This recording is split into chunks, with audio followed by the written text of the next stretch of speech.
একটা বাটিতে ৫০০ গ্রাম মতো লইটা শুটকি নিয়ে তাতে গরম পানি দিয়ে লইটা শুটকিটা ভালোমতো ভিজিয়ে রাখতে হবে ১০ থেকে ১৫ মিনিট অথবা আধা ঘন্টা যতক্ষণ না ভিজিয়ে রাখবেন শুটকির কিন্তু গন্ধটা ততটা চলে যাবে।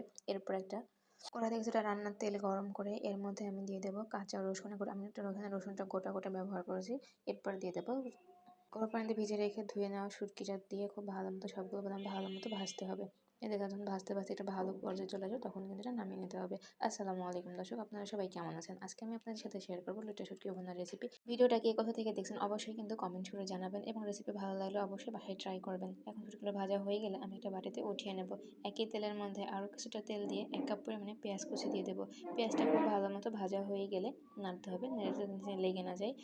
আঁচটা কিন্তু অবশ্যই মিডিয়াম আঁচে রাখতে হবে। পেঁয়াজটা ভালো মতো একটু ভাজা হয়ে গেলে এর মধ্যে আমি দিয়ে দেবো অল্প একটু পানি। এটা দিয়ে ভালো মতো একটু নাড়াচাড়া করে নেবো যাতে নিচে থেকে লেগে না যায়। আর মশলা দেওয়ার আগে অবশ্যই একটু পানি দিয়ে নিলে এটা ভালো হয়। এরপর দিয়ে দেবো আদা বাটা হাফ চা চামচ পরিমাণ, রসুন বাটা হাফ চা চামচ পরিমাণে দিয়ে দেবো। দিয়ে এই মশলাগুলো ভালো মতো কষিয়ে নেব। এগুলো মশলাগুলো ভালো মতো কষিয়ে নিতে হবে। নিয়ে এরপরে আমি যখন পানিটা শুকিয়ে যাবে এর মধ্যে আমি দিয়ে দেবো লবণ স্বাদ মতো। এরপরে দিয়ে দেবো হলুদের গুঁড়ো, মরিচের গুঁড়ো। এরপর এর মধ্যে আমি দিয়ে দেবো জিরার গুঁড়ো। দিয়ে সবগুলো উপাদান আবারও খুব ভালো মতো নাড়তে হবে।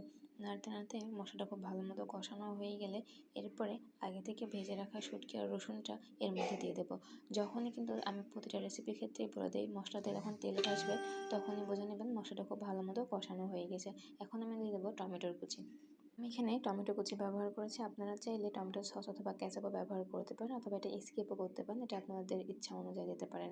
টমেটো কুচিটা দিলে এটার কালারটা যেমন সুন্দর আসবে এবং এটার কিন্তু দেখতেও সুন্দর হবে, খেতে অন্যরকম একটা টেস্ট আসবে। এরপর ভেজে রাখা শুটকিগুলো দিয়ে দিচ্ছি। দিয়ে আবারও খুব ভালো মতো কষিয়ে নিতে হবে। রান্নার ক্ষেত্রে কিন্তু অবশ্যই মশলা দিয়ে যতক্ষণ কষাতে তেল উঠে আসবে তখন পর্যন্ত এটা খুব ভালো মতো কষানো হয়ে গেছে। যতক্ষণ পর্যন্ত তেল ছেড়ে দেয় ততক্ষণ পর্যন্ত খুব ভালো মতো কষাতে হবে। এটা খুব ভালো মতো কষানো হয়ে গেলে এর মধ্যে দিয়ে দেবো আমি পানি। দেখতেই পাচ্ছেন অল্প পরিমাণ মতো পানি দিয়ে আমি আবারও এটাকে ঢাকনা দিয়ে ঢেকে কিছুক্ষণের জন্য রান্না করে নেব। তাহলে সবগুলো উপাদান মাছের মধ্যে ভালো মতো চলে যাবে এবং এটা খেতে কিন্তু খুব ভালো মজাদার হবে। ১০ মিনিটের জন্য আমি ঢাকনা দিয়ে ঢেকে দিয়েছি। ঢাকনাটা ওঠানোর পর দেখতেই পাচ্ছেন এরকম একটা স্ট্রাকচার এসেছে। দেখতে কিন্তু খুবই মজার হচ্ছে। দেখতে এটা কতটা সুন্দর, খেতেও কিন্তু ঠিক ততটাই মজাদার। আবারও ৫ মিনিটের জন্য ঢাকনা দিয়ে ঢেকে ঢাকনাটা উঠিয়ে আবার আমি কষিয়ে নেব ততক্ষণ না পর্যন্ত উপরে পানি একটা ভাব আসে। এরপর আমি ৭-৮টা কাঁচামরিচ দিয়ে গোটা কাঁচামরিচ দিয়েছি। আপনারা ঝালটা বাড়িয়েও দিতে পারেন অথবা কমিয়েও দিতে পারেন, যে যেমনটা খেতে পছন্দ করেন।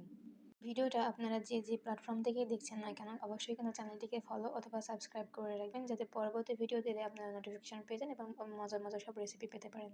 দেখা হবে নতুন কোনো ভিডিওতে নতুন কোনো রেসিপি নিয়ে। সেই পর্যন্ত সবাই ভালো থাকবেন, সুস্থ থাকবেন। এইবার আমি নামিয়ে পরিবেশন করলে কিন্তু মজাদার রেসিপি সবাই ভালো থাকবেন। আসসালামু আলাইকুম।